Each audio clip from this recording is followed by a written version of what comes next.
तसी हा मणी किरण कलावरुण चरण किरण विमलयर्णेमि चन्दं तिरुवनचन्दं नमसामि।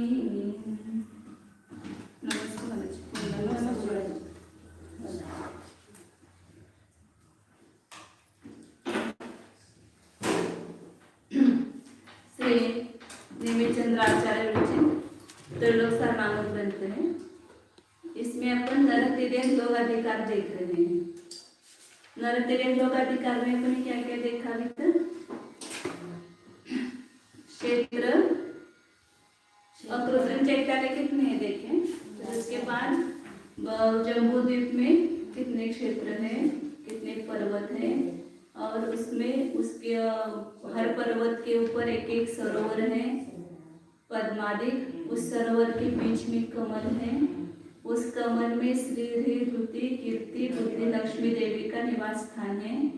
और उसके परिवार कमल, पहले पद्म सरोवर में जो श्री देवी है उसके परिवार कमल 1,40,000 है, 1,40,115। फिर उससे सब जितना भी प्रमाण बताया है श्री देवी का, उससे सब दुगुना दुगुना आगे की देवियों का परिवार, उनके जो प्रासाद, उनके जो परिवार है वो सब दुगुना दुगुना लगाना एक का बताया है। अब उसके बाद यहाँ पर उस सरोवर से निकली हुई जो नदियां हैं उसका वर्णन करेंगे। उसके पहले एक श्लोक रह गया है, उतना श्लोक उसका देवियों का बता देंगे। 577 नंबर का श्लोक है। सिरिगिहदलमिदरगिहं सोहं इंदस्य सिरिगिरिधिदिवो कित्ति बुद्धि लक्ष्मी ईशान निवस देवियो।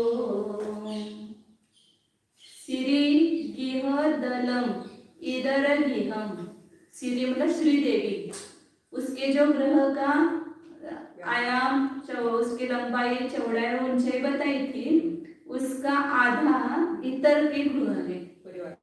तो उसकी कितनी बताई थी? 1 कोस लंबा, आधा कोस चौड़ा और पौन कोस ऊंचाई बताई थी। अब उसका भी आधा जो परिवार उसके कमल है, उसका जो परिवार देवों के गृह है सामानिक आदि, उन सबके घर का व्यास कितना है? उसका आधा कोस लंबाई, फिर आधा का आधा मतलब पौन कोस उसकी चौड़ाई, और 3/8 पौन का भी आधा, तो 3/8 उसकी ऊंचाई। ऐसा उनके गृहों का व्यास अधिक है। और उसमें 6 देवियां हैं 6 सरोवर में।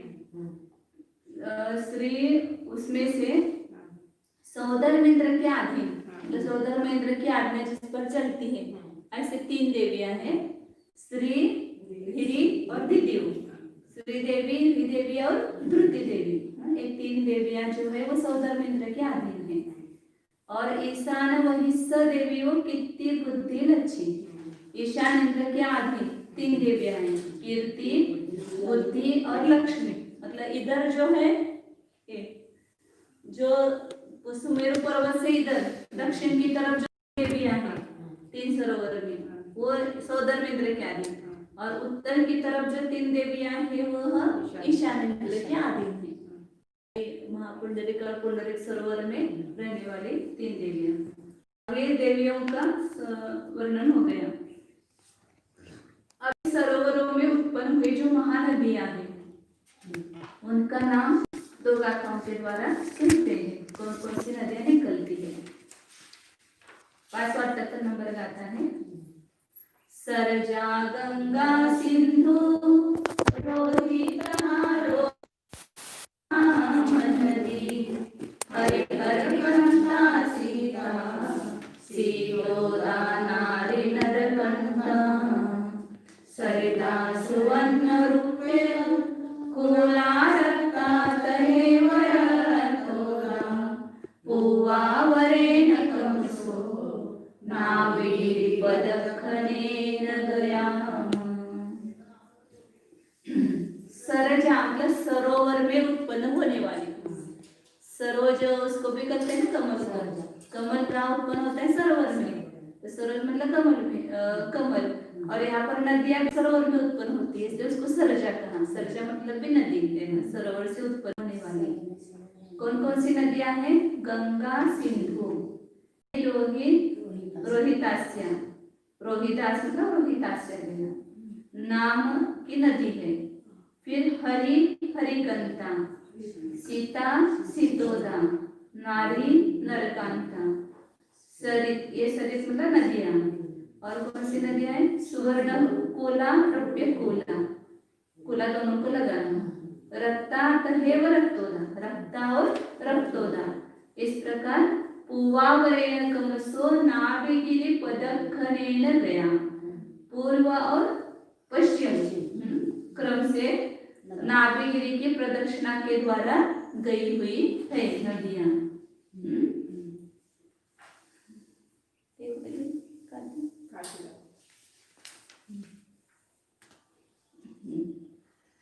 तो यहाँ पर जो उधर गंगा है वो कहाँ गई है?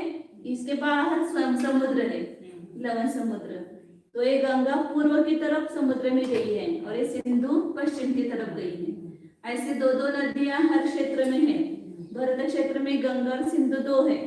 और आगे का क्षेत्र कौन सा है? क्षेत्र का नाम लिखना रहेगा, हैमवत। हैमवत उसमें दो नदियां है, रोहित और रोहितास्या।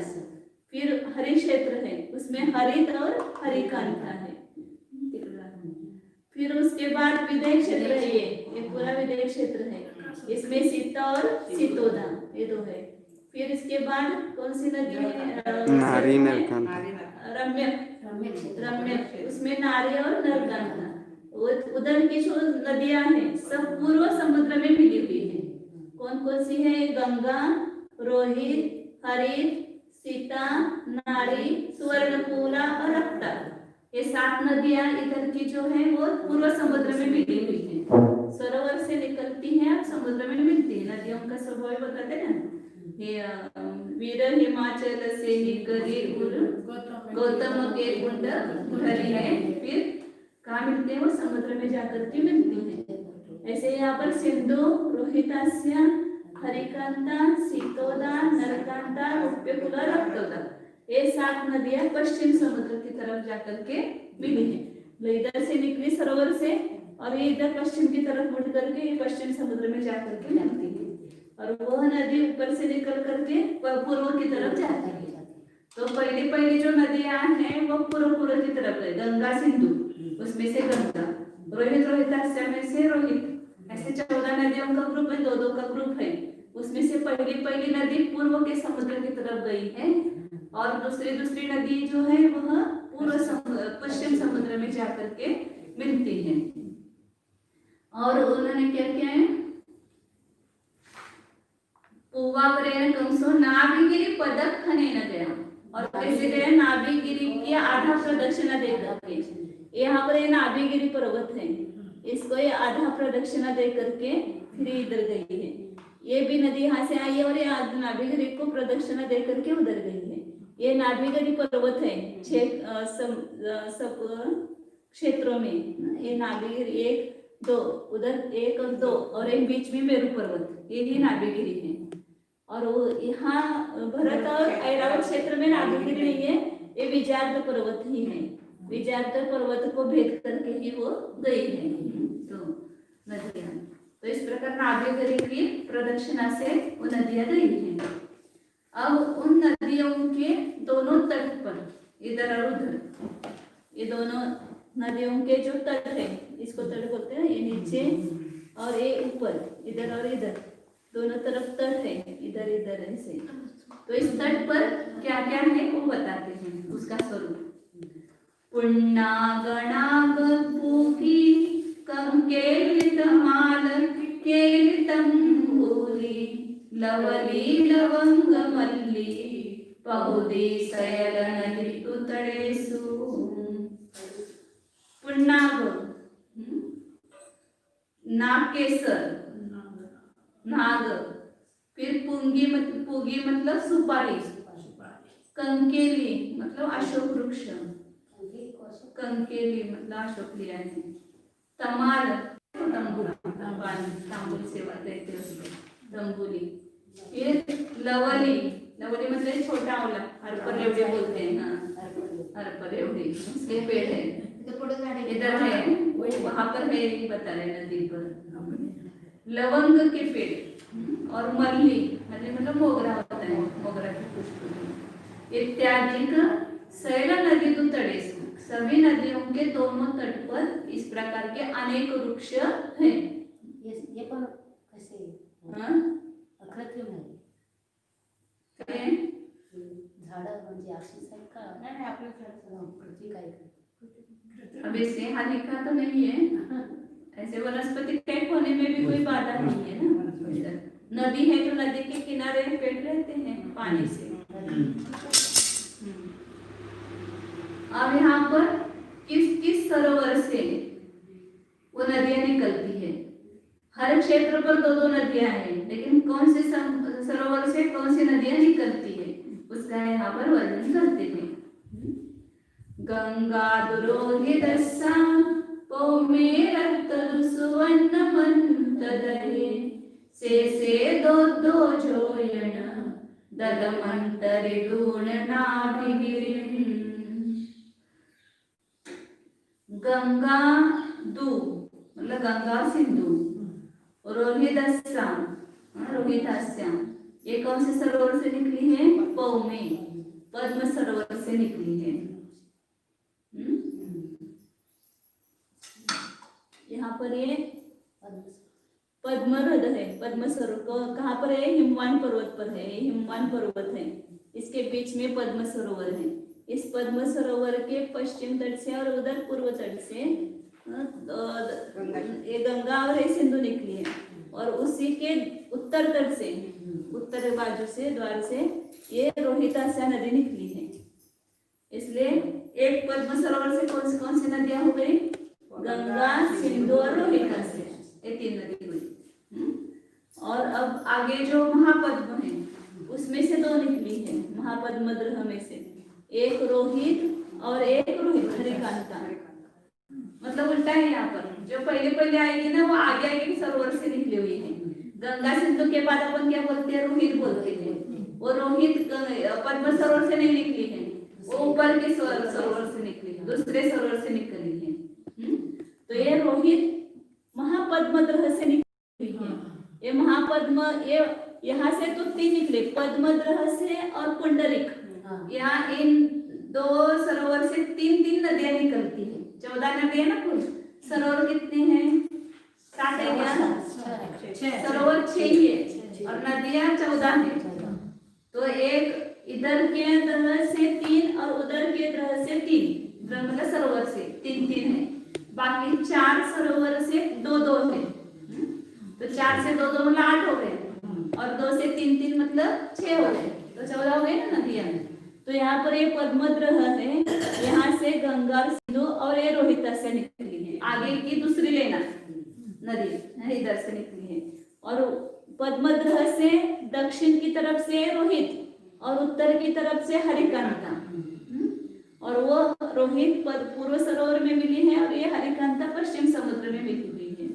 अब उसके बाद कौन सा सरोवर है? तिगिंच। यहाँ पर वो तिगिंच द्रह से 2 निकली है। कौन सी? यहाँ पर इधर हरित नदी निकली है, और ऊपर तिगिंच सरोवर से सीतोदा है। सीतोदा है ना, उसकी दूसरी लेना इधर से पीछे के सरोवर से सीता से निकलेगी, और सीतोदा यहाँ के पूर्व उत्तर तट से पश्चिम की तरफ गई है। और सीता नदी कहाँ से निकली है? तो एक केशसी ग्रह से ऊपर है। ऊपर मतलब ये यहाँ पर नकाशा पर ऐसा निकालते हैं, लेकिन इधर दक्षिण और इधर उत्तर, तो एक ही लेवल पर सब है। ये जो सब क्षेत्र और पर्वत और नदियां सरोवर जो है एक मध्य लोक में ही है इधर। तो यहाँ केसरी सरोवर से इधर सीता नदी निकली है, और उधर नरकांता। आगे नारी नरकांता है ना, तो दूसरे लेना नरकांता। और नारी जो है वो ऊपर महापुंडरिक सरोवर से निकली हुई है। ये ना महापुंडरिक सरोवर, यहाँ से नारी है, और ये महापुंडरिक से यहाँ रूप्य कुला है नाम लिखा है। फिर ये पुंडरीक सरोवर है लास्ट के क्षेत्र में, ये पर्वत पर, तो वहां से ये सुवर्णपुला निकली है। सुवर्णपुला पहले आते हैं, ऊपर से निकलेगी, और लास्ट के रक्ता और रक्तोदा, ये दो नदियां पुंडरीक सरोवर से ये तीन निकली। इधर दक्षिण की तरफ सुवर्णपुला, उधर उत्तर की तरफ दोनों, पूर्व और पश्चिम, ये पूर्व और ये पश्चिम की तरफ रक्तोदा नदी निकली है। इस प्रकार ये 6 सरोवरों से 14 नदियां निकली हैं। और यहाँ पर ये पर्वत कौन सा है? हिमवान। हिमवान पर्वत पर सरोवर है। ये पर्वत, एक क्षेत्र कौन सा है? ये भरत क्षेत्र है। भरत में 2 नदियां हैं, गंगा सिंधु, और भरत हैमवत। हैमवत क्षेत्र में रोहितास्य 2 है। फिर ये महापद्मद्र कहाँ पर है? महाहिमवान पर्वत पर है, महाहिमवान। हरिकांठा, ये नदियां कौन से क्षेत्र में है? हैमवत, हरि क्षेत्र नहीं, भरत हैमवत हरि क्षेत्र में है।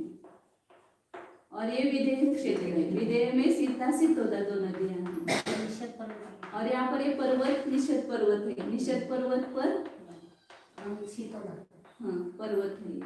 दिगिंचर ग्रह है। उस वहां से नदी निकली वो।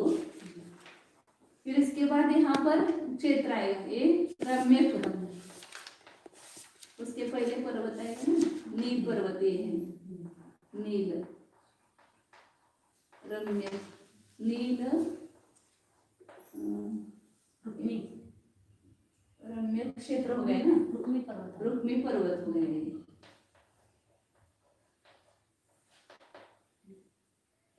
हिरण्यवत क्षेत्र हो गए। और ये लास्ट है ऐरावत, और एक बीच में पर्वत है पुंडरीक, शिखरी पर्वत।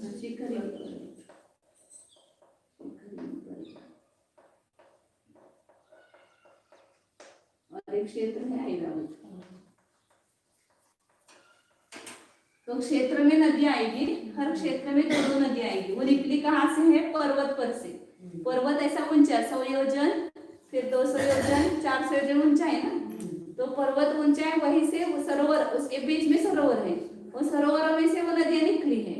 अब वो कैसे निकली है, कहाँ कहाँ निकल करके कैसे गमन करते हैं, सब बताएंगे आगे। 581 नंबर की गाथा लिखो। गंगा रोहितस्य पौमे, पद्म सरोवर से गंगा और सिंधु और रोहितस्य।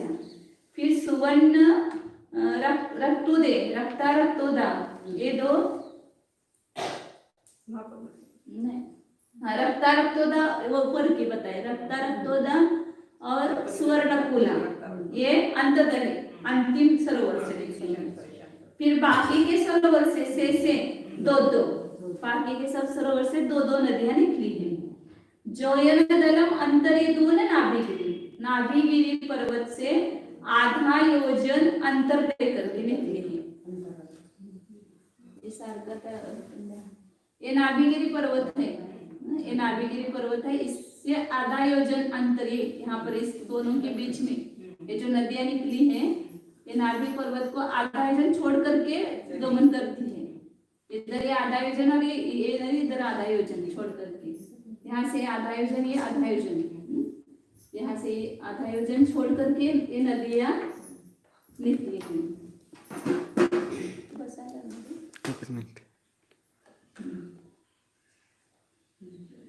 आधा योजन छोड़ करके वो नदियां निकली हैं।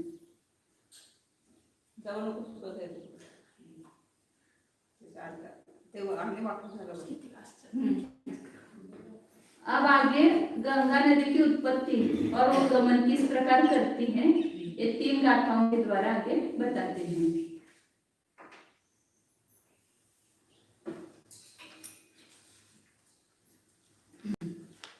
वज्रमुहदो जनिता गंगा पंच संयमित पूर्व जत्ता गत्ता गंगा पूर्णम् अविपत्ता जोयनध्येन दक्षिणमुखं बलिता जोयन देवी ससह्य पञ्चशयं साह्यको सद्गजुरं गत्ता चा विविधमनिरुवा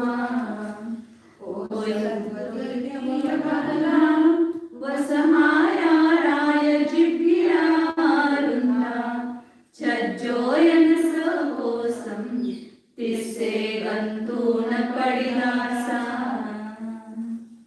गंगा नदी किसमें से निकली है?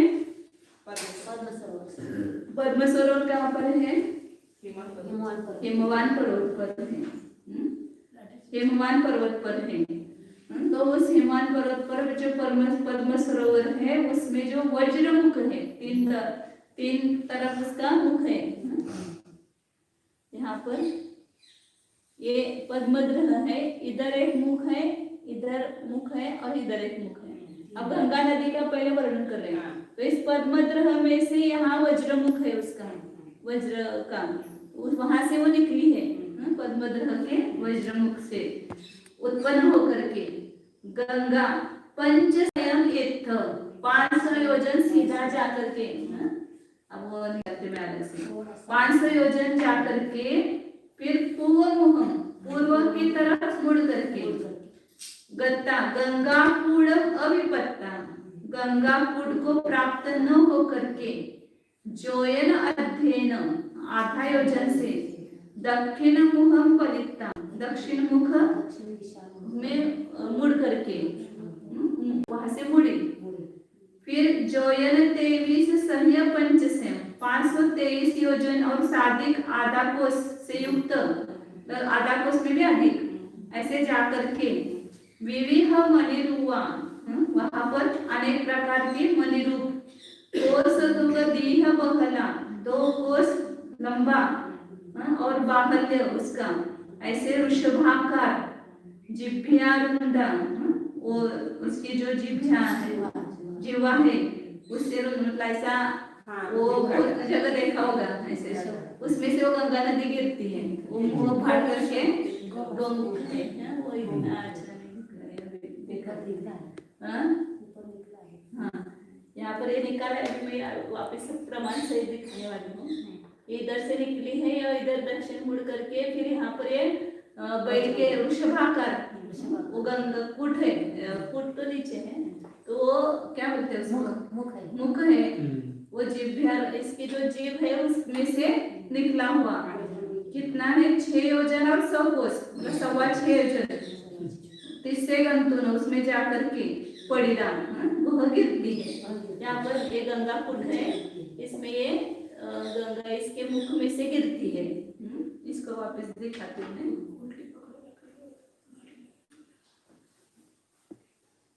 तो यहाँ पर ये निकालती हूँ, ये पद्म सरोवर है।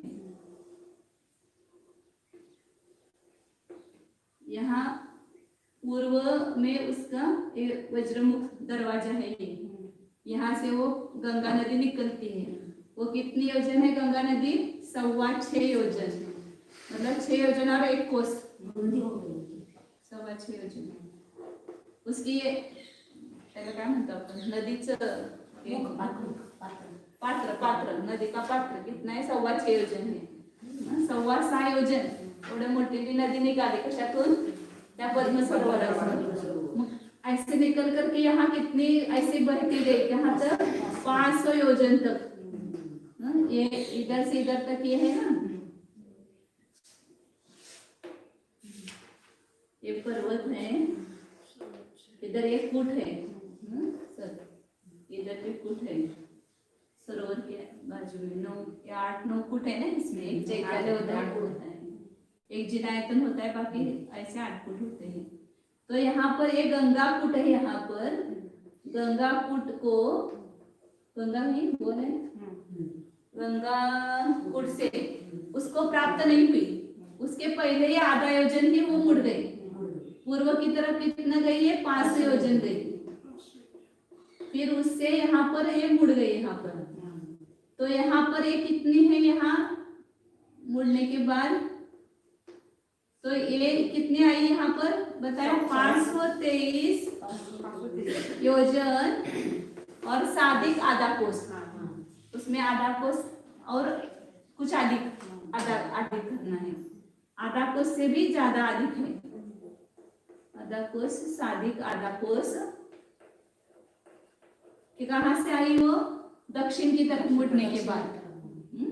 अब ये दक्षिण की तरफ मुड़ने के बाद इतना कैसे आ गई? तो उसका तट प्राप्त होना चाहिए ना। वो हिमवान पर्वत से गिरेगी कहाँ? नीचे भारत क्षेत्र में।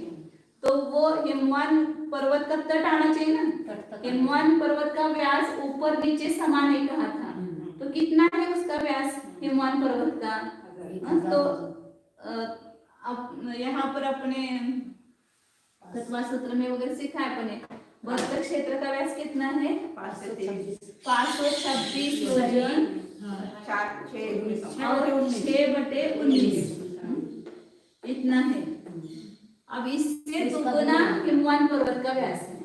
क्षेत्र से दुगुना पर्वत का व्यास, पर्वत से दुगुना शलाका कितने ना? पर्वत क्षेत्र की 1 शलाका तो हिमवान की 2 शलाका, और फिर उसके आगे का हाइमवत क्षेत्र की 4 शलाका, महाहिमवान की 8 शलाका, उससे दुगुने हरि की। इस प्रकार दुगुने दुगुने हैं इसका व्यास जो है। मतलब ऐसा भरत क्षेत्र इससे ये जितना है उससे दुगुना हिमवान पर्वत है। ये हिमवान पर्वत ये इससे दुगुना है। तो ये 526 है तो ये कितना है? इससे दुगुना करो। इसको 2 से गुना करो। इसको 2 से गुना किया तो कितना आया? 1052 ये पूरा आया। और 6/9 19 को दुगुना किया तो 12/19 हुआ। 12/19 होगा। डबल करेंगे। अभी फिर ये इसका व्यास हुआ, ये पूरा हिमवान पर्वत का व्यास हुआ। अब ये हिमवान पर्वत के बराबर बीच में ये सरोवर है। यहाँ पर अपन वो लगत करके निकालते, लेकिन ये बराबर का निकालना चाहिए। ये इतना हिमवान पर्वत है तो इसके बीच में ये सरोवर है।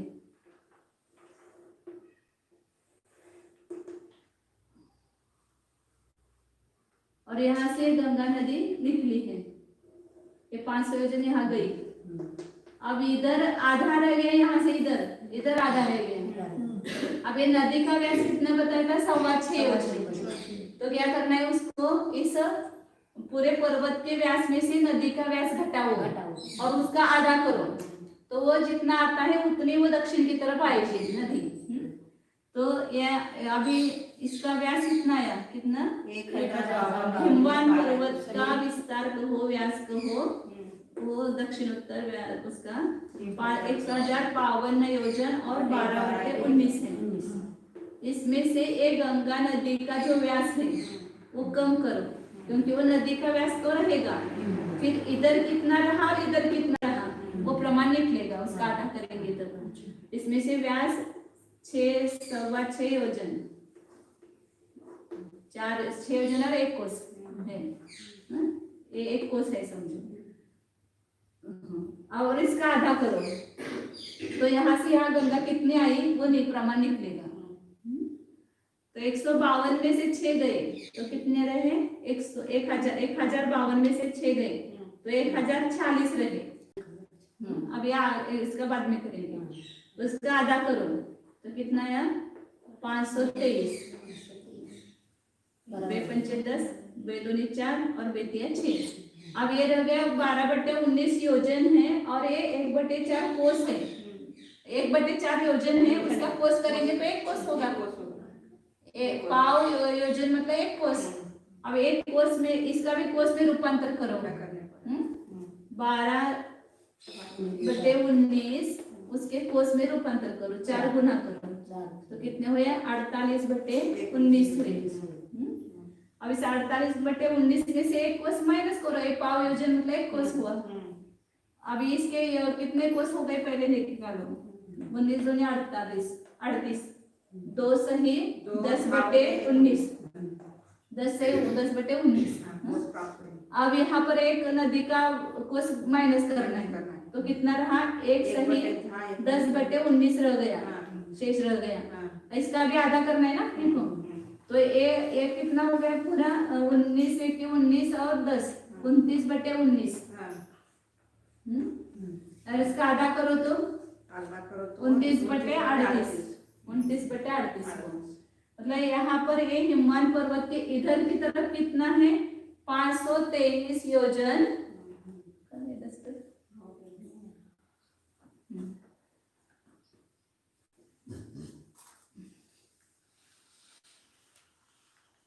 ये शेष रह गया, तो आधा रह गया, 523 योजन और 29/38 योजन। इतना यहाँ से इधर आ गई गंगा नदी, तो वो हिमवान का तट प्राप्त हुआ। इधर भी इतना ही होगा और इधर भी इतना ही होगा, और ये 6.25 योजन मिलाएंगे तो बराबर वो 1052 से ही 12/19 हो जाएगा। तो इसलिए 523 योजन, और ये सारे एक कोस है, एक कोस में आया है ना, वो किया हुआ जो है, आधा कोस से थोड़ा अधिक है, क्योंकि यहाँ पर 19 होता तो बराबर आधा कोस होता, यहाँ पर 29 है ना ऊपर, तो आधा कोस से थोड़ा अधिक है। तो 523 योजन और 29/38 कोस हिमवान पर्वत का तल प्राप्त। तो हिमवान पर्वत से ही इतना दक्षिण की तरफ आ गई नदी, इतना आ गई। अब यहाँ पर जो है ऊपर निकाला हुआ वो सीमाकार मुख और उसकी जिह्वा, उसमें से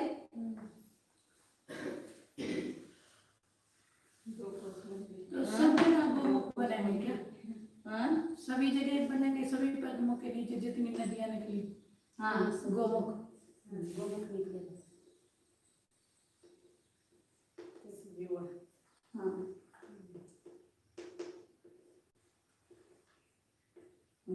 तो ये इसका मस्तक तो है बैल के समान, और उसका जो नीचे का भाग है वो सिंह के समान है।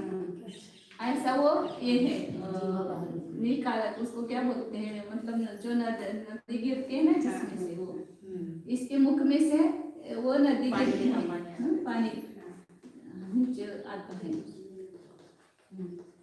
ये धारा पड़ती है इसमें। अब इसका सब प्रमाण बताएंगे कितना। अब ये धारा गिरती है तो यहाँ नीचे क्या क्या है वो सब बताएंगे आगे।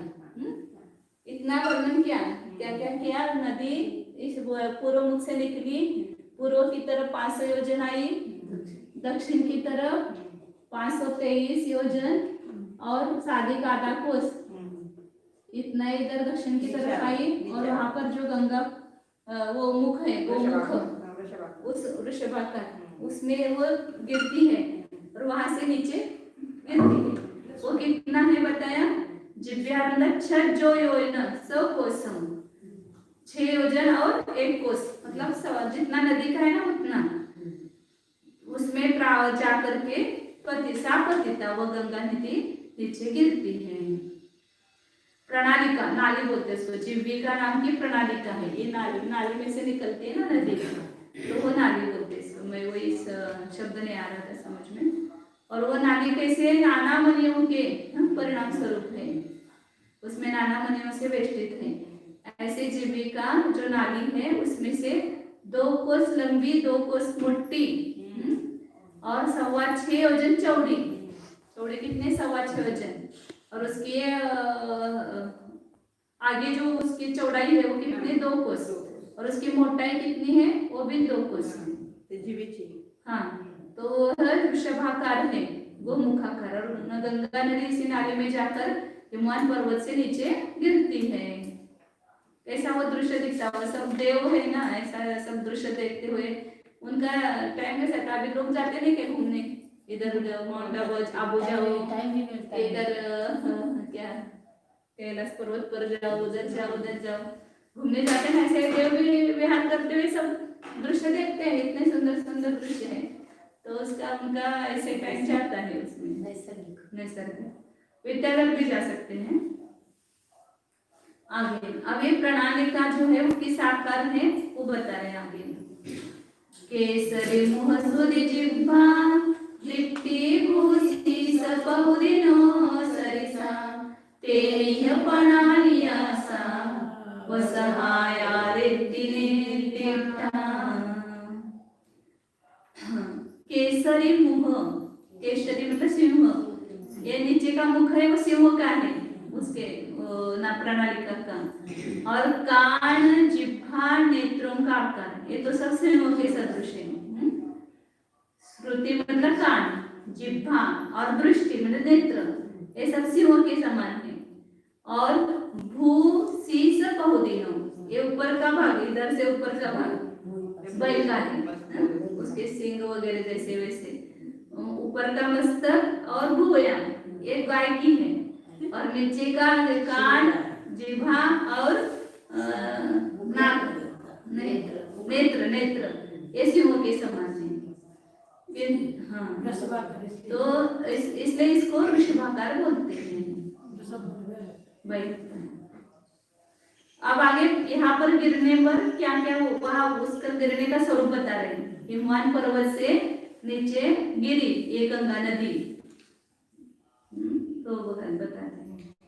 भरहे पण करी मचलम मुच्चा कहलो माधव वासा गिरिमूले दहगागम कुंडम विठार सखिजुदम मध्ये दीहो जलरो जोयनदर मुग्गो दुगणवासो तम मध्ये वज्जमो गिरिदुसुसेहो तस्य भूमध्यगो वासो चतुर्दुगिरिगे मुहूर्तवासो चावाणं तिरुगेकं सहस्रमुदभूतु दुःसहस्रम् पणसयदलं तदन्तो तद्दानं तादवासदुगुणोदयं सौवत्तधनुमेयं दोन्निकवालाय वज्रमया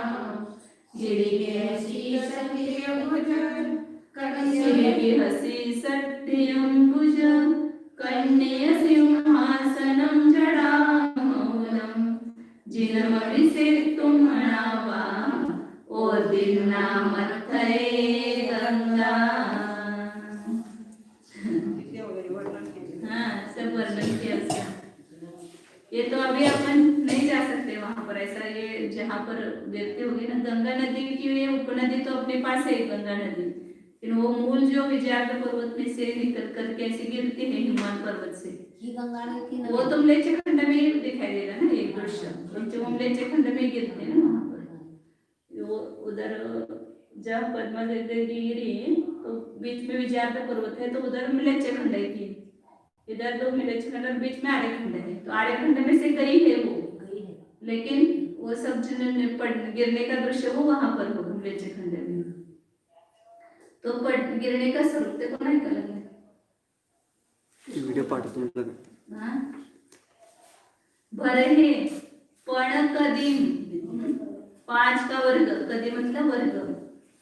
भरत क्षेत्र में 25, 5 का वर्ग मतलब कितना होता है 25 होता है, 25 योजन. हिमवान पर्वत को छोड़कर एक प्रकार का जो बाजा है, कहाला बोलते हैं उसको, के आकार को धारण करने वाली ऐसी, और 10 योजन जिसका विस्तार है, ऐसी गंगा नदी हिमवान पर्वत के मूल में 10 योजन गहरे और 60 योजन चौड़ा. ऐसा क्या है गोल कुंड या ऊपर लिखा है. उस तरफ से पकड़िए तो भारी नहीं लगेगा. ये एक कुंड है, ये एक कुंड है ना, ये यहाँ पर ये भरत क्षेत्र में. तो ये कुंड कितना है 10 योजन इसका विस्तार है, व्यास जो है वो 10 योजन है इधर से इधर. और उसका आकार कैसा है कहाल आकार, मतलब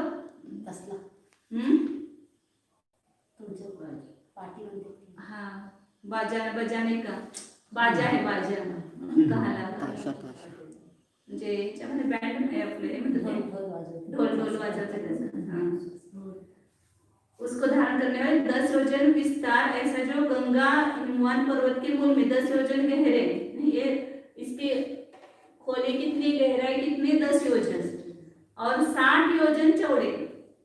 10 योजन तो ये ऊपर का बताया ना, ये गोल कुंड तो कितना है, 60 योजन चौड़ा है, उसमें गिरती है।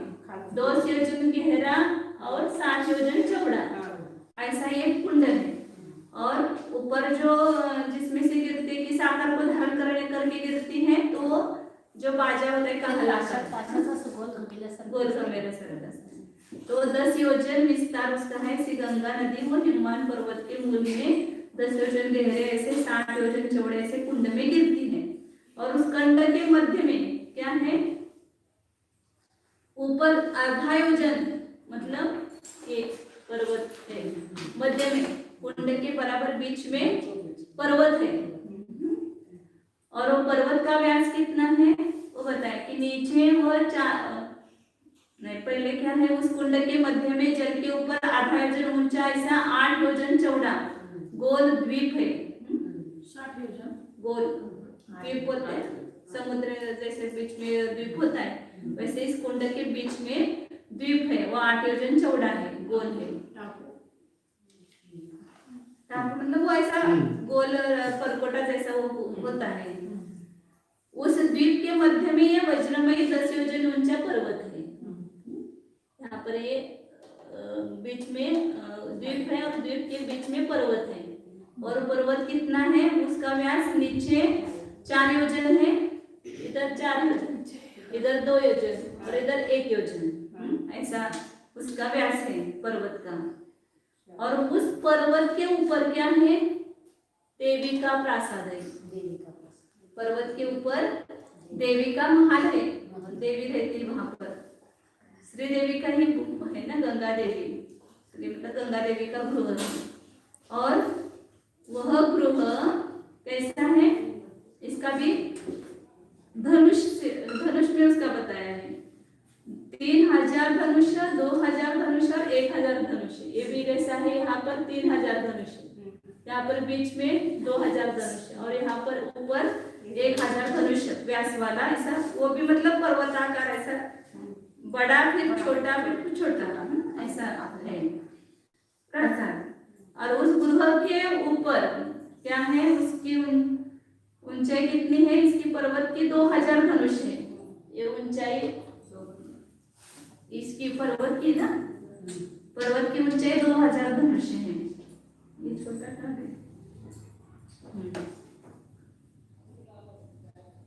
और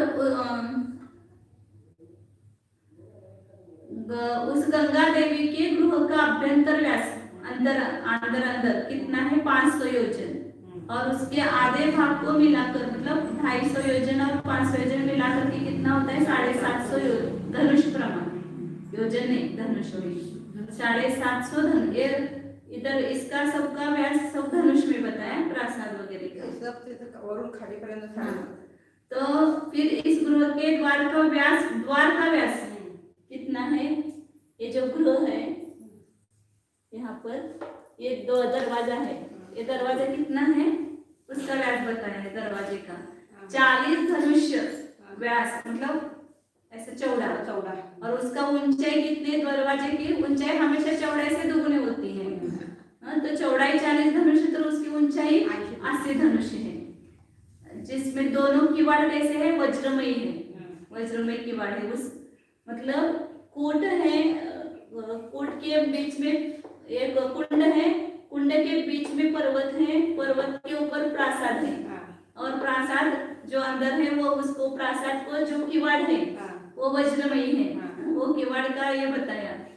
और इस श्री गृह का प्रमाण सब धनुष में बताया है। और उस श्री गृह के अग्रभाग में कमल की कर्णिका है। यहाँ पर ये कर्णिका जो है वो कैसी है, कमल की कर्णिका। और कर्णिका में सिंहासन है, इस कर्णिका में। और उस सिंहासन पर जिनबिंब मतलब भगवान की प्रतिमा है, अकृत्रिम प्रतिमा, जिस पर एक गंगा नदी ऊपर से गिर रही ना, मतलब मानो उनका अभिषेक कर रही है, जिनेंद्र भगवान का, उसके उनके सिर पर ही गिरती है वो गंगा नदी। बराबर वहां से ऊपर से कितना, वो 100 योजन ऊंचाई है हिमवान पर्वत ऊपर से वो 100 योजन ऊपर से। अब यहाँ पर थोड़ा धबधबा 10-15 या 20 फुट ऊपर से गिरता है तो उसको देखने के लिए सब लोग जाते हैं। और यहाँ तो कितना 100 योजन, और वो योजन भी बड़ा कितना महायोजन से सहित, मतलब 6001 योजन का अपन कहते हैं किलोमीटर है। तो इतना ऊपर से वो गिरती है और नीचे कुंडल में पर्वत के ऊपर प्रासाद देवी का, प्रासाद के ऊपर कमल है, कमल की कर्णिका पर आसन है, सिंहासन, उस पर जिनेंद्र भगवान की अकृत्रिम प्रतिमा है और उस पर वो गंगा नदी बराबर गिरती है और उसको स्पर्श करके ही वो नीचे आती है।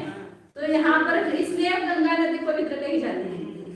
लोग बोलते हैं ना गंगा नदी मध्ये में स्नान करने से पवित्र होते हैं, तो पूरा वो जिनेंद्र भगवान का कंदोदक ही है गंगा नदी, मतलब उनको स्पर्श करके है ना। अपने यहाँ पर भी जो उसकी गंगा नदी में से वो उपनदियां निकली हैं उसको स्पर्श करके ही आई है। इसलिए वो कहावत या ऐसे प्रसिद्ध हुई कि गंगा नदी का जल पवित्र है। तो यहाँ उसका वर्णन किया है। इसको गाथा लगाते एक बार, नीचे से लगाते हैं 586 से ना भरे, इसका ही गाथा का अर्थ लगाते हैं। भरत क्षेत्र में पण करी मतलब 25 का वर्ग, अचल में पर्वत, उसको ऊंचा छोड़ करके, मतलब हिमवान पर्वत तक का वर्णन किया था, इतना ये उसमें कुंड में गिरी। तो उस भरत क्षेत्र में वो हिमवान पर्वत से कितना ही 25 योजन आगे आई। फिर कहलोवमा अभी बताया था कि बाजा है, उसके सदृश 10 योजन व्यास वाली गिरी के मूल में, मतलब पर्वत के मूल में 10 योजन अवगाह वाला कुंड है और उसका विस्तार कितना है 60 योजन युक्त है, 60 योजन। मध्य दीवो, उसके बीच में, उस कुंड के बीच में द्वीप है और दीवो जल से कितना योजन ऊपर उठा हुआ है, दलम उगो आधा योजन ऊपर उठा हुआ है। वह कौन द्वीप, जल में से ऊपर आधा योजन ऊपर उठा हुआ है और उसके दुगुण वासो, 2 का घन 8, उस 8 योजन व्यास वाले, उसके बीच में वज्रमय पर्वत गिरी है, उस द्वीप के बीच में वज्रमय पर्वत है और वह कितना है 10 योजन ऊंचा है और उसके 10 भूमध्यगो वासो, उसका भूमि में कितना व्यास है, द्वीप के ऊपर जो है वो कितना व्यास है 4 योजन। फिर बीच में कितना है 2, मध्य 2 योजन और अग्गो कितना है 1 योजन। भू मध्य अग्गो ऐसा लगाना क्रम से, भू मध्य और अग्रभाग में 4 2 4 2 और 1 योजन व्यास वाला, ऐसा वो मतलब कुछ जैसा ऐसा पर्वत है। और उसके ऊपर श्री देवी का गृह है, गंगा नदी रहती है। वो चक्रवर्ती वगैरह जब जाते हैं ना, वो सब गंगा नदी वगैरह उनको भेंट देने के लिए जाती है। जब सब चक्रवर्ती 6 खंड पर विजय प्राप्त करने के लिए जाता है ना, तो वो सब गंगा देविया वगैरह वो सब उनको जा करके उनका उनकी पूजा मतलब सत्कार वगैरह करके उनको भेंट वगैरह देते हैं। हिमवान पर्वत के ऊपर जो देव रहता है, सबके मुखिया होते हैं वहां पर देव वगैरह सब। फिर श्री गेह वासो, उसका व्यास कितना है, उस गृह का चाप से है, चाप मतलब धनुष्य, चावानम 3 सहस्त्रम, 3000 धनुष्य, 2000 धनुष्य और 1000 धनुष्य। उसकी ऊंचाई 2 सहस्त्रम 2000 धनुष्य, ऊंचाई 2000 धनुष्य, उसका व्यास नीचे 3000, बीच में 2000 धनुष्य और ऊपर 1000 धनुष्य। 2000 धनुष का 1 कोस होता है ना, 3000 धनुष मतलब कोस में है नहीं, एक कोस में 2000 धनुष होते हैं ना, तो यहाँ पर 2000 में 1 कोस हो गए, 4 धनुष में 1 कोस। नहीं नहीं, 4 धनुष में कोष में 4 कोष का एक योजन होता है और एक कोष में 2000 धनुष होते हैं। 2000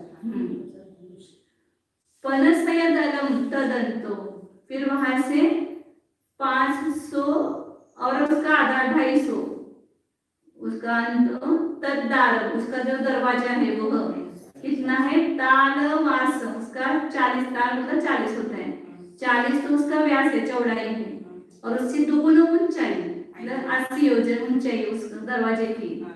दरवाजा तो किसको खोला जाता होगा क्या पता, इतना बड़ा दरवाजा, देव की शक्ति रहती है। संवत्त धनुष, यहाँ सब जगह धनुष में लेना नहीं है। दोन्ही कवालाय वज्रमय, दोनों भी कपाट उसके जो दरवाजे है वो वज्रमय है, वज्रमय दरवाजे है।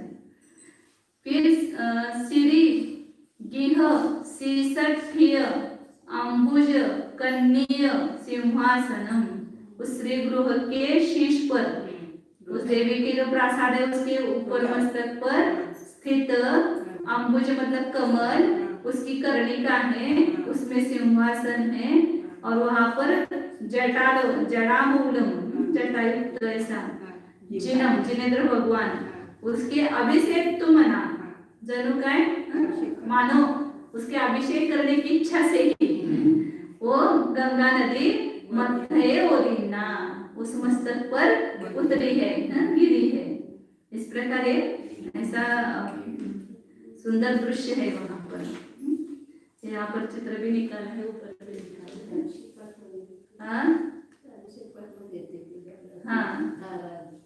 गंगा की धारा पर शिव जी के मुख पर। आगे अब यहाँ पर ये सब इसका वर्णन चल रहा है गंगा नदी का। अब सिंधु का भी ऐसा वर्णन होगा, और ऊपर जो जो सरोवर और नदियां हैं निकली हुई, इसके जो वर्णन होगा उससे दुगुना दुगुना सब लेना, सब व्यास उसका वगैरह सब प्रासाद वगैरह सब। लेकिन ये ऊपर से गिरा है वो खाली यहाँ पर ही होगा ना, भरत क्षेत्र और ऐरावत क्षेत्र में ही, गंगा सिंधु और उत्तरा नदी में होगा। यहाँ तो कुछ मूर्ति वगैरह है क्या, महापद्म से गिरते हैं वो, तिथे पण तसंच असणार की वरती पण सगळं ऐसा देखते हैं आगे क्या थोडं काय होता है। सब होगा ही वहां पर, क्योंकि उसके सब व्यास आदि दुगुने दुगुने बताए हैं। आगे अब यहाँ पर कुंड में गिरती है वो गंगा नदी, फिर उसके बाद क्या होता है वो बताते हैं। कुंडाद दक्षिणरो गत्ता खंड पवादनाम गुहम अडजोयन विथिन्ना विनिकया उडवहिठादो। गंगा नदी दक्षिण की ओर बहती हुई कहाँ गई है वह, कुंडाद, कुंड से दक्षिण, कुंड है ना, इस कुंड में से कुंड में से गिरती हुई इधर दक्षिण की तरफ ही आएगी, इधर से गिर करके दक्षिण की तरफ ही आएगी। दक्षिण की तरफ आकर के बीच में कौन सा पर्वत है, विजयार्ध पर्वत, वो भी बड़ा है विजयार्ध पर्वत, यहाँ पर बीच में निकाला है विजयार्ध पर्वत है। तो इस विजयार्ध पर्वत में से आती है, अब पर्वत में से आती है मतलब कैसे आएगी, ऊपर से नहीं आएगी ना, ऊपर चढ़ेगी क्या पर्वत के, तो पर्वत के नीचे खंड प्रपात गुफा है, गुहा उसके नीचे से आती है। हाँ तो खंड पवाद नाम गुहा, खंड प्रपात नाम की गुफा है, बहुत बड़ी गुफा है।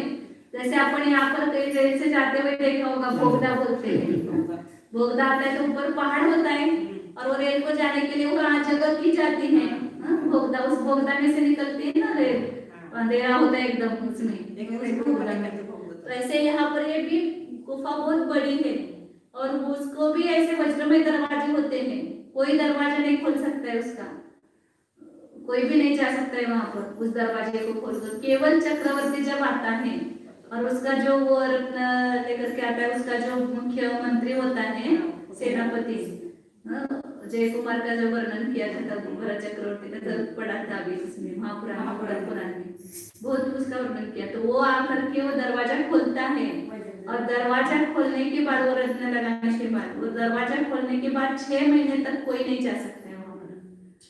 6 महीने तक वो सब अंदर के जीव वगैरह सब होते हैं वो सब बाहर निकलते हैं। फिर 6 महीने के बाद चक्रवर्ती का सैन्य प्रवेश करते हैं वहां से उस गुफा में से। हाँ, फिर उस सब शुद्धि की जाती है 6 महीने तक उसकी पूरी हवा सब ऐसे निकलती है ना, सब गर्म हवा सब बंद ही रहता है। कितने काल तक दूसरे चक्रवर्ती नहीं जाएगा तब तक वो बंद ही रहेगा दरवाजा।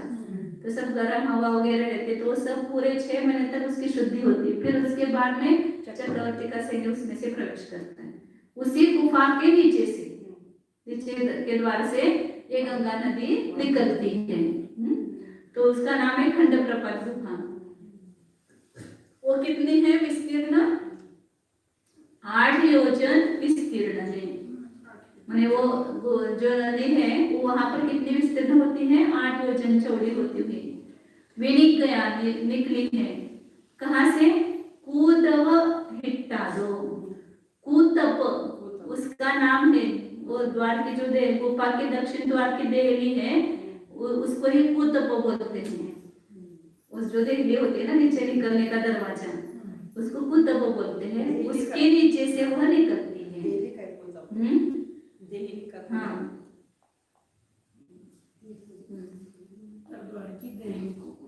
गुफा के दक्षिण द्वार की देहली को कुतुब कहते हैं। उसके नीचे होकर वो जाती है गंगा नदी। ऊपर मतलब गुफा है, गुफा के नीचे से निकलते दक्षिण द्वार से। अब वहां से निकल करके क्या करती है वो आगे बताते हैं। ये गाथा लिखते हैं। कुंड के दक्षिण द्वार से जाकर के खंडप्रपात नामक गुहा है। वहां पर 8 योजन विस्तीर्ण होती हुई वो गंगा नदी उस कुतब के नीचे से मतलब उस देहली के दरवाजे के नीचे से निकल गई। वैसा कितना अच्छा दृश्य वहां पर दिखता हुआ। ऐसे वो नीचे नदी बह रही है, ऊपर वो गुफा है उसके ये सब और 8 योजन चौड़ी। यहाँ पर हम मेढा घाट देखने जाते हैं तो कितना भारी लगता है। इतना बड़ा उसका पात्र वो 1 योजन नहीं 1 कोस भी नहीं है। कितना होगा? 1 किलोमीटर भी नहीं ज्यादा कम है। अब यहाँ पर बताते हैं आगे। दार बुहुच्छयवास अडबार सपौवदं वदीहतं वज्रशवास कवाडदो वेय गुहादु भयन्ते। फिर कितना भी अच्छा हो वो सब कुछ घर का परिणाम, उसमें कोई भी अच्छाई नहीं है। उसको कितना भी देखो तो शांति मिलेगी क्या? तृप्ति नहीं है। बाहर देखेंगे तो शांति नहीं है। बाहर की सुंदरता वास्तविक सुंदरता नहीं है। अपने आत्मा की सुंदरता है वही वास्तविक सुंदरता है। पुद्गल की इसके पीछे हम पागल हुए हैं पुद्गल की सुंदरता देखते देखते। सुंदर। हाँ, दार गुहु छयवासा उस गुफा और गुफा के द्वार की ऊंचाई कितना है? 8 योजन। गुफा 8 योजन है। उसका दरवाजा भी जो ऊंची ऊंचाई भी 8 योजन है और दोनों का व्यास मतलब चौड़ाई कितनी है? 12 योजन है। 12 योजन है। पौवदम पदिगतम पर्वत के समान ही उसकी विचारता। पर्वत की जितनी चौड़ाई है उतनी उसकी चौड़ाई है। मैंने 50 योजन है। विजयार्थ पर्वत की चौड़ाई कितनी है? 50 योजन है। उतनी गुफा है ना। पर्वत के इधर से यहाँ तक कितना पर्वत है? वहां से वहां तक वो पूरी गुफा होगी ना। जैसे जितना पर्वत होता है उतना नीचे पौधा होता है। तो जितनी पर्वत की चौड़ाई है उतनी उस प्रपात गुफा की लंबाई है। मतलब 50 योजन लंबी है। और वज्रक्षवास कवाडदु वेय गुहा दुगु भयन्ते। इसी गुफा के दोनों अंतिम द्वारों के दोनों कपाट 6 योजन चौड़े और वज्र में है। उधर से भी एक दरवाजा होगा, इधर से भी होगा ना। गुफा के उधर से और इधर से वो कितना है? गुफा के दोनों अंतिम द्वारों के दोनों कपाट मतलब उसके जो 2 किवाड़ हैं वो 6 योजन मतलब 12 योजन हो गए दोनों मिला करके। एक दरवाजा 6 योजन चौड़ा और वो कैसा है, वज्रमयी है। विजयार्थ पर्वत की खंडर प्रपात गुफा की ऊंचाई 8 योजन, उसकी चौड़ाई 12 योजन और लंबाई कितनी है, जितनी विजयार्थ पर्वत की चौड़ाई 50 योजन उतनी ही उसकी लंबाई है। मतलब इधर से इधर वो कितनी है, 50 योजन, ऐसे कितनी है वह 12 योजन और उसकी ऊंचाई कितनी है, 8 योजन। 50 योजन चौड़ाई, लंबाई 12, चौड़ाई 12 योजन और ऊंचाई 8 योजन। और इसी प्रकार गुफा दरवार की ऊंचाई भी कितनी है, द्वार की ऊंचाई भी 8 योजन और चौड़ाई 12, जितनी गुफा है उतना ही पूरा दरवाजा है। और विजयार्थी की इस गुफा के दोनों अंतिम द्वारों पर प्रत्येक क्या है, 6 योजन के, 12 योजन का है ना उसकी चौड़ाई, तो 6 योजन के 2 किवाड़ है, वो वज्रमयी है।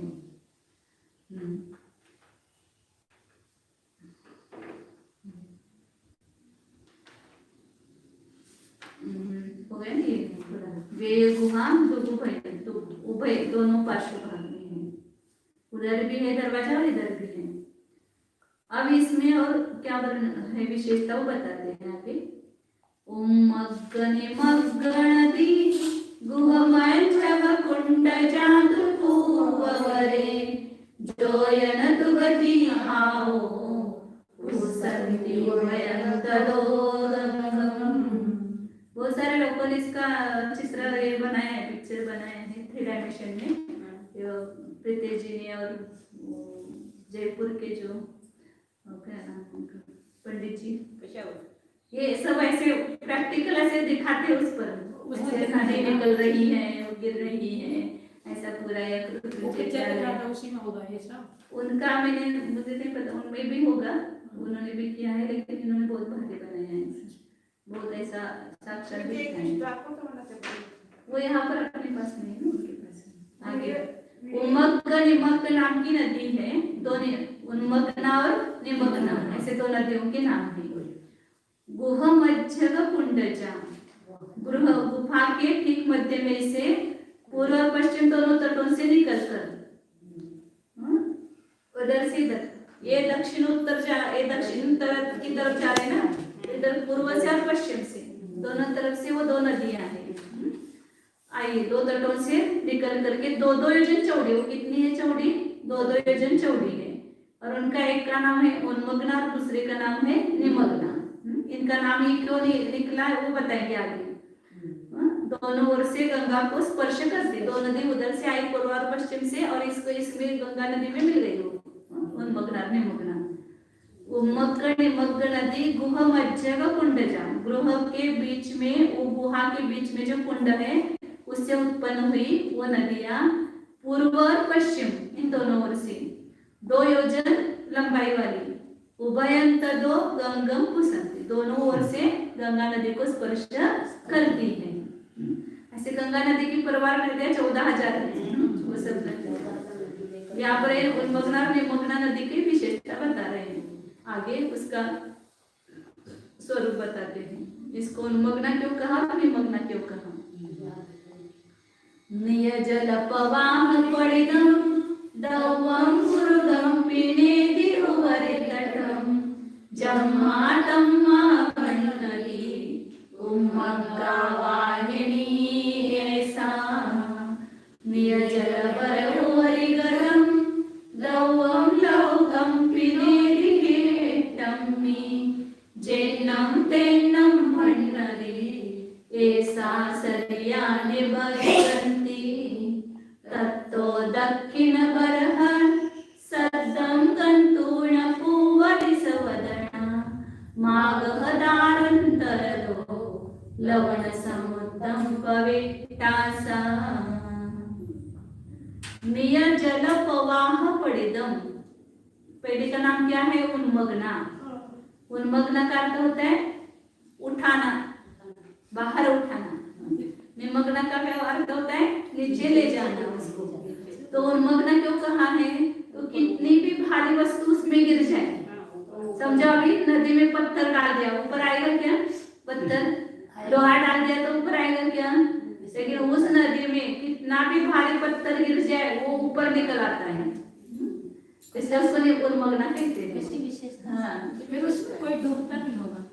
कोई लोग तुम जाओगे रोवा ये जल प्रवाह पडिदम, अपने जल के प्रवाह में गिरे हुए गुरुगम पिदवम, बहुत भारी द्रव्य को भी वह ऊपरी तटम नदी, ऊपर तट पर लाती है वो नदी। जैसे कि हल्की वस्तु ऊपर आती है और भारी वस्तु नीचे जाती है, लेकिन उन्मग्ना जो है भारी वस्तु भी करेगी तो वो तट पर लाएगी उसको। इसलिए तम्मा उम्मग्गा वाहिनी, ऐसा वाहिनी उम्मग्गा नदी, इसलिए इस नदी का, वाहिनी मतलब नदी, इस नदी का नाम क्या है? उन्मग्ना कहते हैं। और दूसरी कौन सी है? निमग्ना। निमग्ना, निमग्ना मतलब अंदर ले जाना, उसको नहीं करना। तो कितनी भी छोटी वस्तु हो, कचरा वगैरह भी, उसको नीचे ले जाती है।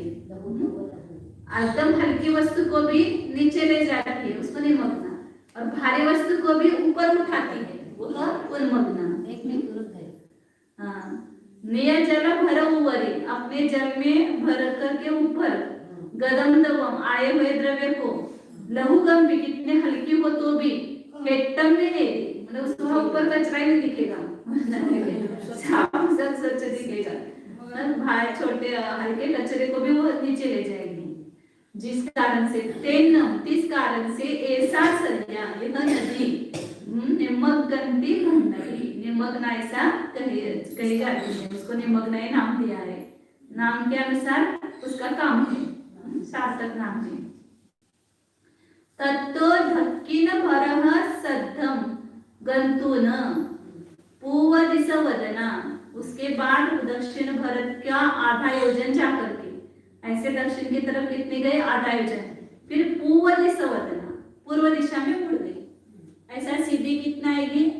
ये आधा योजन आएगी, गिरी नीचे कुंड में से बाहर निकली, उस विजयार्थ पर्वत के दक्षिण द्वार से निकली, फिर यहाँ पर ये बहुत छोटा निकाला है, ऐसे आधा योजन आगे आकर के वो पूर्व की तरफ मुड़ेगी।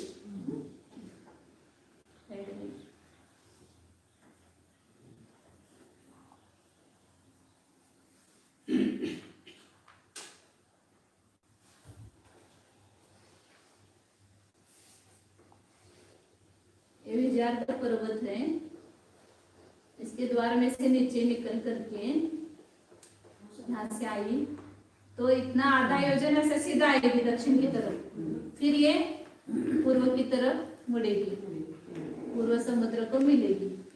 ऐसा इधर सीधा आधा योजन आकर के ऐसा मुड़ती है, किस तरफ मुड़ती है? वो दक्षिण पूर्वमुखी होती है, पूर्व की तरफ मुख होता है इसका, इसलिए ऐसा निकालते हैं ना। अभी बारिश नहीं आएगी।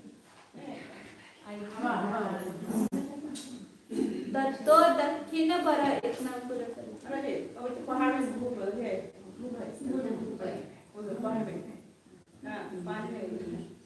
तत्तो दक्षिण भरहस्स अर्धम गंतुन, दक्षिण की तरफ भरत क्षेत्र में आधा योजन जाकर के पूर्व दिशा वदना, पूर्व दिशा की तरफ उसका मदन मतलब मुख होता है। फिर मागह दारंतर दो, वहां पर समुद्र में वो जहाँ प्रवेश करती है उसको मागध द्वार बोलते हैं, वहां घुसते हैं तो उसके अंतर से लवण समुद्रम पविता, वह नदी कहाँ पर मिल गई? लवण समुद्र में प्रविष्ट हो गई। मैं अभी मैं महापुराण पढ़ रही थी ना उस समय, वो ये मागध द्वार, फिर वहाँ वो लवण समुद्र में उनका मागध नाम का देव ही रहता है वहां पर, वेंतर देव, उसको भी जीतने के लिए चक्रवर्ती की सेना, वो सेनापति जाता है, चक्रवर्ती को स्वयं जाना नहीं पड़ता है, सेनापति ही जाकर के उस पर वो विजय, वो उसको मतलब उसका पांडलिकत्व स्वीकार करते हैं वो देव, और उनको चक्रवर्ती को भी भेंट वगैरह देकर के करते हैं। इधर भी जाते पूर्व की तरफ पहले मागध में, फिर इधर दक्षिण की तरफ भी जाते, वहां फिर दरवाजा है, फिर पश्चिम की तरफ ये सब प्रभास द्वार है, वहां भी वो चक्रवर्ती जाते विजय प्राप्त करने के लिए। हाँ, मागध दाहन दारन तरदो, दो, ये सब चक्रवर्ती का दिग्विजय आया ना, उसमें सब आया हुआ है। लवण समुद्र में वह प्रविष्ट हुई है।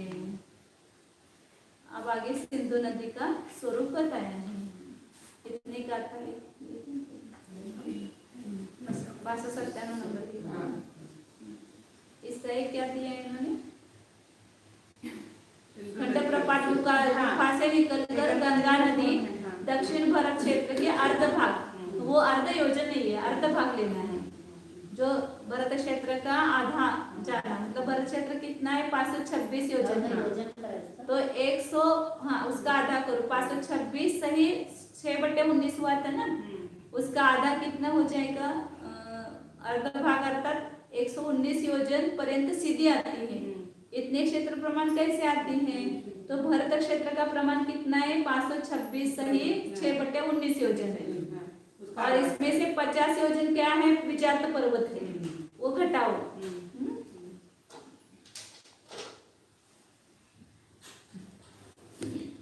यहाँ से यहाँ कितनी आई है, वो दक्षिण की तरफ वो बता रहे हैं। तो भरत क्षेत्र का विस्तार है 526 सही 6/19 है। तो इसमें आधा करो, विजात पर्वत का माइनस करो, पहले 50 योजन माइनस करो, फिर इधर आधा उधर आधा आएगा। तो 50 माइनस करने के बाद कितना है यहाँ पर 476 सही 6/19। अब इसका आधा करना है, आधा करेंगे तो कितना आएगा 2 या 7 6 16 238 सही 3/19, इतना आधा है। अब इस आधा का भी आधा करो, दक्षिण की तरफ, मतलब यहाँ पर जो भरत क्षेत्र है, ये विजयार्थ पर्वत है 50 योजन, तो ये सब मिलाकर के 526 है, यहाँ से हटल, तो इधर 238 योजन 3/19 है, इधर 238 सही 3/19 है, और ये बीच में 50 योजन है, ये 50 योजन है, और ये सब मिलाकर के 526 योजन है।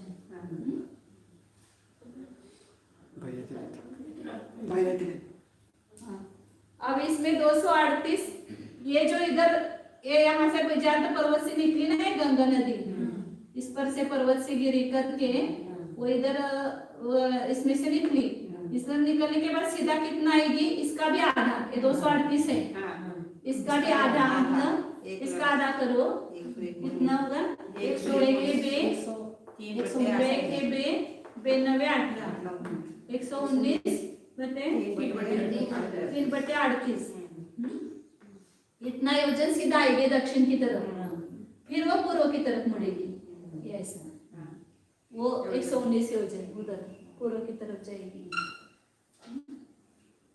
हे सगळं बिंदू कसं कुणाच्या ज्ञानात ये क्या है, ये तो छद्मस्त को भी समझ में आ सकते हैं, ये भरत विद्याधर या जो भी जाते हैं गमन करते सबको समझ में आएगा।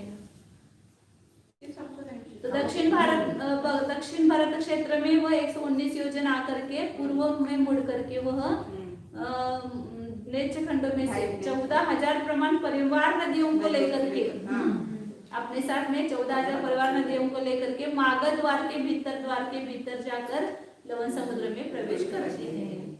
आर्य खंड में प्रलय पड़ता है, इसलिए इसमें कोई अकृत्रिम रचना नहीं है। जो 6 काल होते हैं वो कहाँ पर होते हैं, लेच खंड में नहीं है, आर्य खंड में है, बीच में ना, यहाँ कोई अकृत्रिम रचना ही नहीं है, ये सब लेच खंड उधर है रचना, इसका प्रलय नहीं होता है, केवल आर्य खंड में ही प्रलय होता है, लेच खंड तो वैसे ही आर्यखंड थोड़ा ऊपर उठा हुआ नहीं, आर्यखंड में अपने धर्मात्मक लोग रहते, फिर भी प्रलय होता है। हाँ नहीं अकृत्रिम रचनाएं जो है ना आर्यखंड में कोई भी नहीं है, इसलिए जो बोलते हैं नाभि की गंगा नदी वही गंगा नदी है, वो नहीं उपनदी है, वो वास्तविक जो मूल गंगा वहां से निकली है ना वो गंगा नदी अपने से दूर है। आर्यखंड में भी, आर्यखंड का भी कितना सा भाग पता है अपने लिए, बहुत छोटा सा भाग पता है। अब सिंधु नदी का स्वरूप यहाँ पर बताते हैं। का स्वरूप आदमी बताएंगे। गंग समा सिंधु नदी अवर मुहा सिंधु पूर्ण विनिवित्ता तिमि सुहात अवलंबुली मीना पवन प्रभासा खदाराधो। गंगा नदी के समान ही सिंधु नदी है। उधर से गंगा नदी निकली, इधर से सिंधु नदी निकली, लेकिन सब वर्णन जैसा गंगा नदी का किया वैसा पूरा वर्णन वही होगा सिंधु नदी का। केवल उसका दिशा जो है वो पश्चिम मुख वाली है। हाँ, ये इधर पूर्व द्वार से निकली है, ये पश्चिम द्वार से निकली। ये पूर्व समुद्र में जाकर के मिलती है, पश्चिम समुद्र में जाकर के मिलती है। बाकी सब वर्णन यहाँ से कितना उत्तर की तरफ आएगी, पश्चिम की तरफ आएगी 500 योजन, फिर इधर कितना आएगी 526 प्रमाण 523 योजन, फिर वो नीचे गिरेगी तो वहां पर भी वृषभाकार ये सब होगा। क्या बोलते जिह्वा नाली, फिर उसमें से गिरेगी वो सब। यहाँ पर भी अकृत्रिम एक चैतन्य जिन प्रतिमा होगी, इसके नीचे देवी का प्रसाद कुंड वगैरह सब वही रचना होगी वैसी। तो सिंधु कूड़ में निकलता, कहाँ पर वो गिरती है तो सिंधु कुंड नहीं, वो सिंधु कुंड को इधर गंगा कुंड को न प्राप्त होकर आड़ा योजन इधर से निकली है। ऐसे यहाँ पर सिंधु नाम का नदी इन्होंने जोड़ के इधर निकाला है, ये सिंधु कुंड है। तो उसको आधा योजन छोड़ करके नीचे गिरती मुड़ती है, दक्षिण की तरफ मुड़ती है।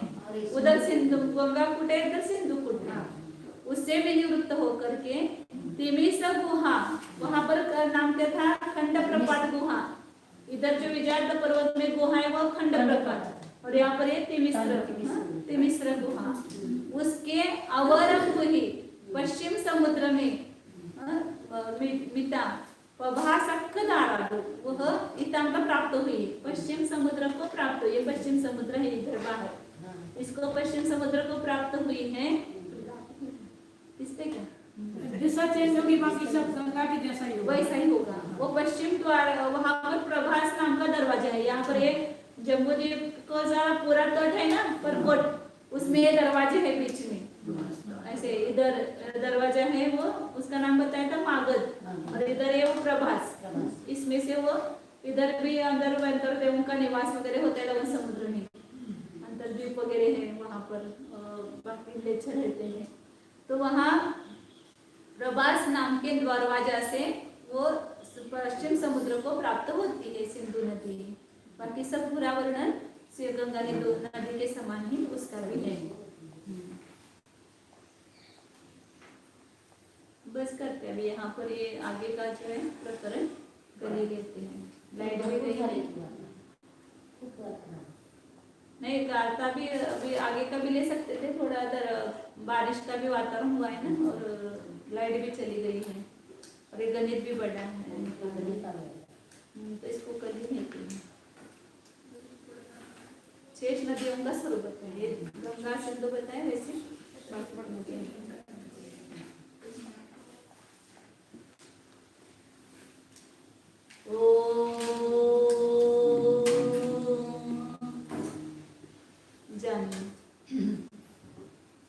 यह मैं चैतन्यमय ध्रुव आत्मा हूँ, अनादि अनंत एक अखंड हूँ।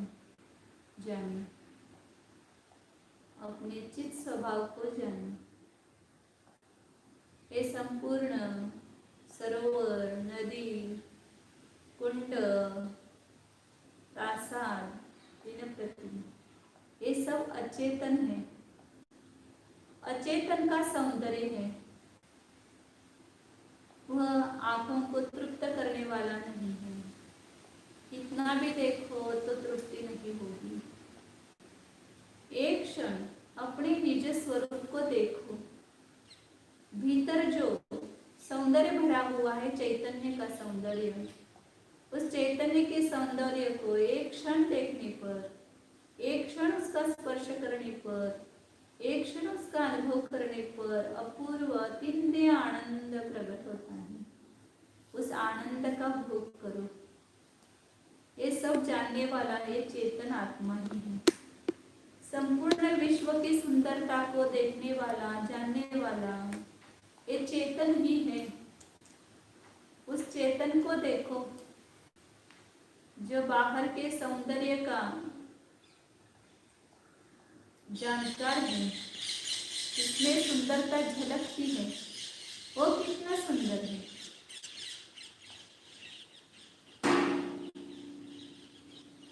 विश्व की सुंदरता ज्ञेय है, चेतन आत्मा की सुंदरता न्यायक है। उस सुंदरता के आगे इसकी सुंदरता अति अपूर्व है, लौकिक है।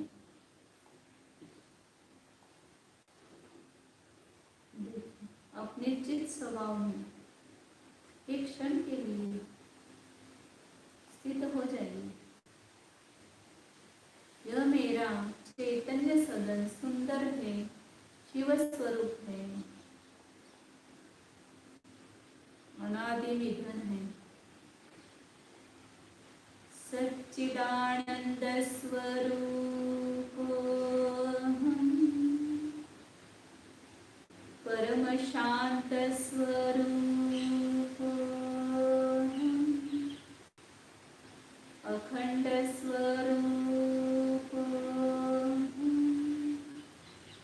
निर्मम स्वरूप, एकत्व विभक्त स्वरूप, शुद्धोऽहम् एकोऽहम् ध्रुवोऽहम्। ॐ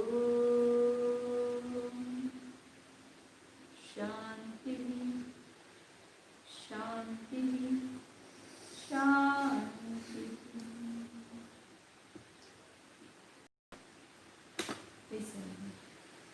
नमः